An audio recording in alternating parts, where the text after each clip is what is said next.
Welcome to the Dr. Erin Show. May you live your truth. Live from Los Angeles, we come together each morning to know the truth, live on spiritual principle, and align with universal law and our own personal truth. So let's do this thing, you guys. We also come together as a community through Soulciete. Our vision and mission is to be the number one spiritual community in the world of spiritual leaders.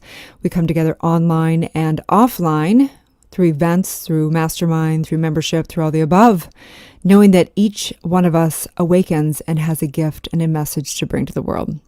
So today's topic is truth. Live your truth. I heard, and I don't know if it's true, but I've heard that live your truth is the number one kind of saying for 2019. And I've been saying this for so many years, live your truth. And for me, it was a real big question of what is truth? You know, there's ultimate truths and there's relative truths, and we're going to dive into that today. So bringing us to story, because we relate and love story. But before that, Princess Diana, I've got to quote her because she's such a badass, and is an eternal spiritual badass. Only do what your heart tells you, Princess Diana. And it's so true. I think that sums up truth, the relative truth.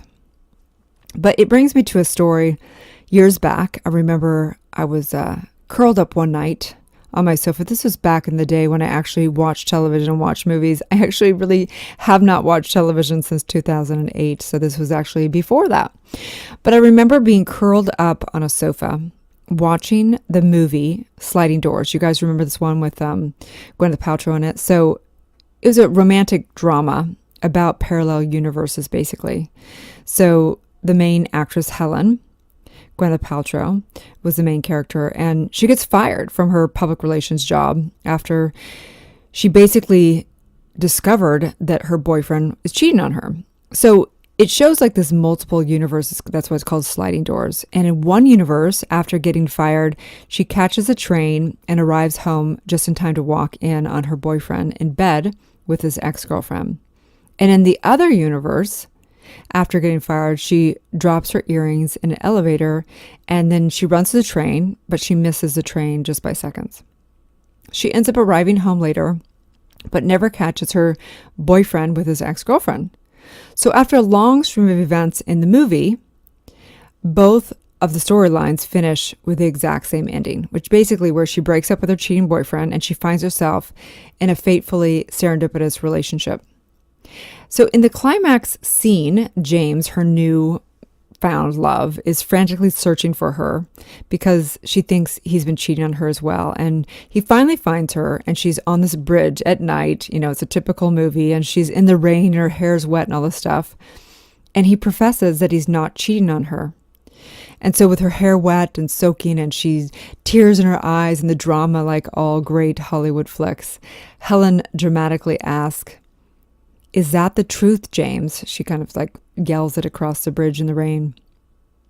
And again, it was as if the universe was speaking to me, because I always believe that when we're searching for answers, it's always speaking to us, whether it be through a movie, through whatever.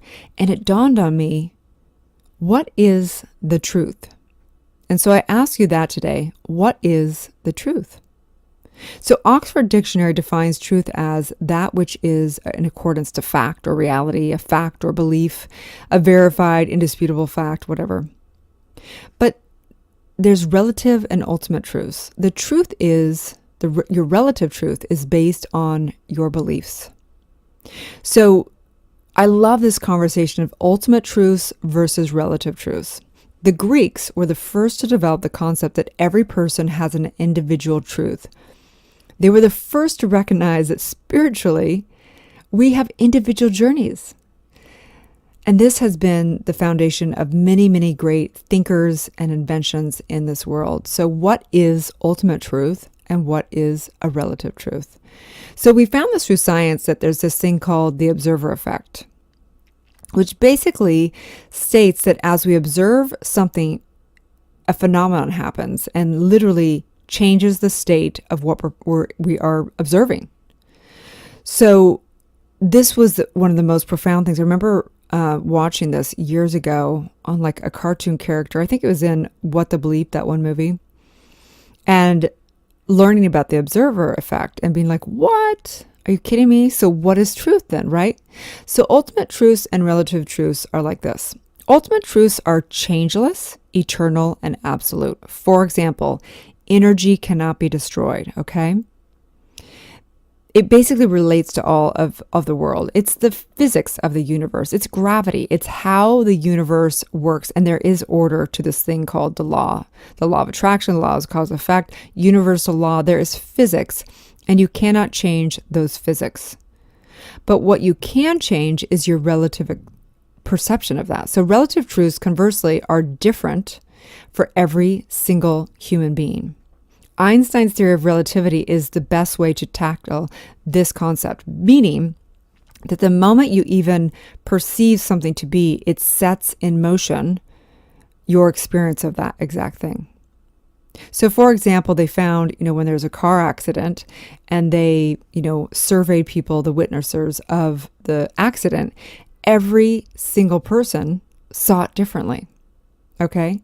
Does it change the actual effect of the facts?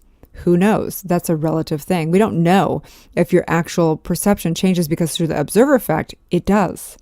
So how do they come to this conclusion in something like an accident on the street?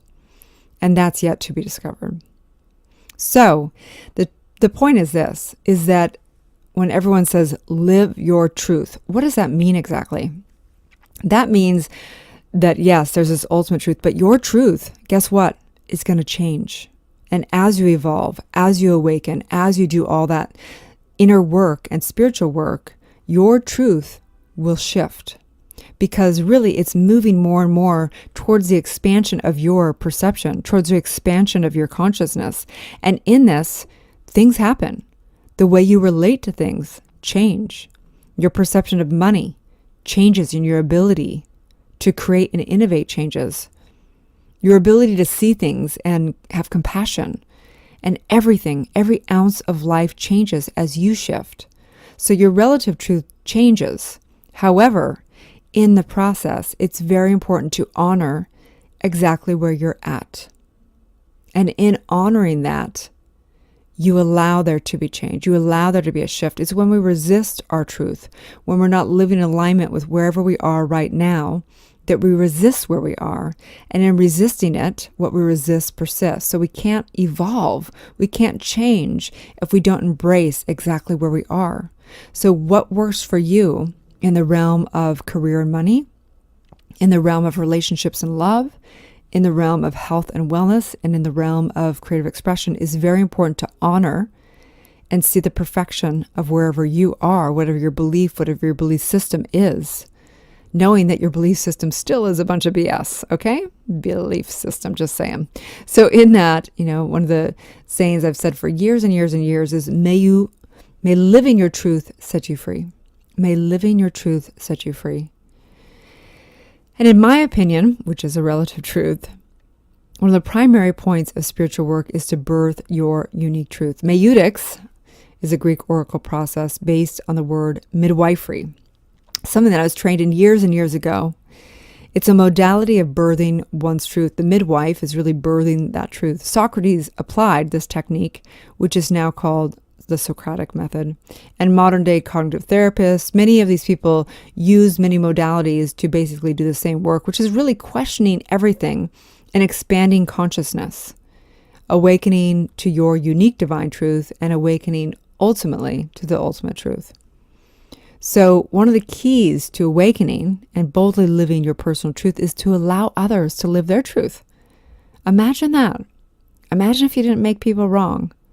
Imagine that if you just were able to understand someone's perception and allow them to have their own perception. Now that's an advanced spiritual practice, probably the most advanced spiritual practices on this planet, especially when it comes to relating to your intimate love partner, husband, wife, or whatever that area of life. It's a very complex dynamic of life. And if you can allow people and accept people's viewpoints, you are miles and miles ahead. In fact, you would probably be a walking guru. So on that note, today's universal law is the law of relativity, which states What occurs on a microcosm level is what happens on a macrocosm level. Spiritual truth and universal law are absolute truth. However, they can be individually used for a relative perspective and experience. People are endowed with the individual use of one mind in the exact proportion or distortion they choose at a soul level. Furthermore, your individual reality is in direct relation to the whole. So this is the deal. However you use gravity, whether it be jumping off a building or whether it be just, skipping along, gravity still works. And this is the point of your relative perspective. The extent to which you make someone wrong is the extent to which you will begin to have war and argument. The extent to which you make someone right is the extent to which you will have profound, beautiful, expanding relationships. The extent to which you invert the law is the extent to which you will feel suffering and feel scarcity, and vice versa. And so today's challenge is to accept people's viewpoints. Just accept them. Doesn't mean they're right, doesn't mean it's wrong. Just become fascinated by their viewpoints, right? The daily spiritual practice today is to practice non-judgment and non-resistance, to allow others to have their own relative viewpoints about life. Simply become fascinated by how people choose to perceive their circumstances and the world. Release the need to have others have the same viewpoint as you. They don't need to see it the way you see it. It's okay. Allow others to be who they are, knowing that each person's path is unfolding perfectly. The truth is, they are divine spiritual beings with the power to create anything they choose. And so on that note, I just know perfection as the truth will set you free. The true truth, the ultimate truth, the truth of who you are. You are a powerful spiritual being with the same energetic code that has created the entire universe. You are the backing of the energy. You are spirit. You are divine. You are all of it, having a relative experience as a human being. So enjoy it. It's not going to last. Have fun, you guys. Have a great day. And please check out Soulciete. It's an incredible community we're creating. I'm so excited. We have ambassadors all around the world now. We have leaders, soul entrepreneurs, and we have a traditional membership for spiritual community to know the truth, come together. We have Zoom calls for soul sessions. We have private groups. We have events. We have all kinds of things. Check it out. Soulciete, Soulciete. Have a beautiful day, and may you live your truth. Thanks again for tuning in to Dr. Erin and Soulciete podcast. I'd like to invite you to write a review on iTunes. Also, I have a free gift for you, a money meditation and worksheet, which you can find at soulciete.com. That's www.soulciete.com. Or 30 guided meditations at drerin.tv.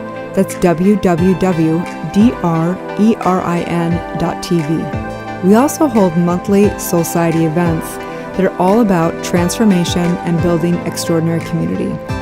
You can also watch me live daily on goodmorninglalaland.com or Instagram at drerin.tv. Grab your free manifestation masterclass with the purchase of my international best-selling book, Awakening, a 40-day guide to unleashing your spiritual powers, life purpose, and manifesting your dreams at erinfallhaskell.com/awakening book.